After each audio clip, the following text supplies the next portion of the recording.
México y su Constitución, objetivos incumplidos. Entendemos como constitución de un país la Carta Magna, la ley máxima de donde se desprenden las demás leyes y reglamentos. Siendo así, debe ser una ley que establezca los criterios generales de obligaciones y derechos y que ninguna ley puede estar sobre estas disposiciones. La Constitución, al promulgarse, tenía objetivos básicos cuyos resultados se verían a mediano y largo plazo. Hay que decirlo, muchos de ellos se lograron. Se crearon instituciones, se le dio impulso a la educación y se detonó en su momento el desarrollo económico.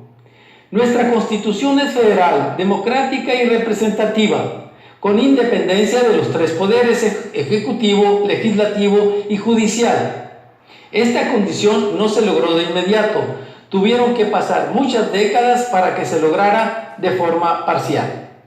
En el año de 1929, Plutarco Elías Calles fundó el Partido Nacional Revolucionario, una acertada idea que aglutinó a todas las fuerzas políticas, logrando así estabilidad económica y política.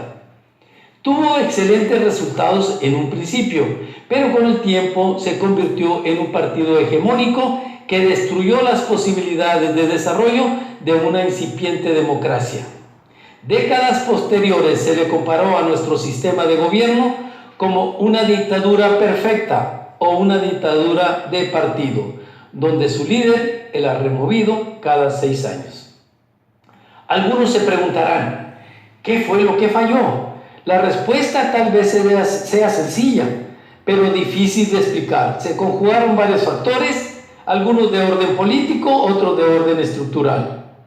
Nuestra Constitución establece objetivos o metas difíciles de alcanzar, cuando menos en el corto plazo, lo que justificaba para el gobernante en turno el irlas postergando, cumpliendo solo una mínima parte. Para muchos críticos consideran que la Carta Magna, más que una ley suprema, es una carta de buenos propósitos y buenas intenciones, por lo que ningún gobernante se siente obligado a obedecerla. Dejó de ser una constitución federal en el momento que tanto el poder legislativo como el poder judicial dependían de facto del poder ejecutivo. Más aún, al no existir una democracia, los gobernadores de los estados eran designados por el mismo presidente. El Senado, cuyos orígenes se remontan al derecho romano, constituye la base fundamental de una república federal como representante de los estados y no de la población. El Congreso de la Unión trabaja en función a los objetivos de los líderes de las cúpulas y no de la población y de los estados, como es su obligación. El Poder Judicial, que debiera ser el garante del equilibrio de poderes, se desvirtuó en su función. La clase política ha creado lagunas legales y las utiliza para violentar la Constitución sistemáticamente, en beneficio de sus propios intereses. Esto nos explica el por qué tenemos leyes imperfectas, absurdamente ambiguas y contradictorias en muchos casos. La mayoría de los 136 artículos de la Constitución presentan inconsistencia, o han sido violentados o no se respetan. Ejemplos hay muchos.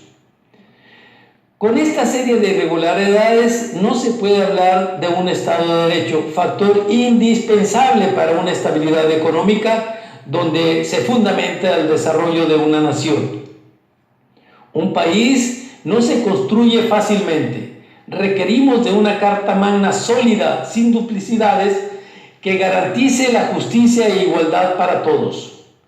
México requiere con urgencia de ciudadanos responsables, honestos, educados y dignos.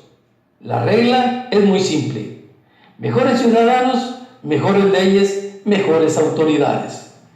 Nuestro país, como si fuera una cadena, será más fuerte en la medida que sus eslabones, llamados ciudadanos, seamos más responsables. Yo soy Rangel Palafox y les recuerdo que conocer nuestra historia es amar a México. Gracias.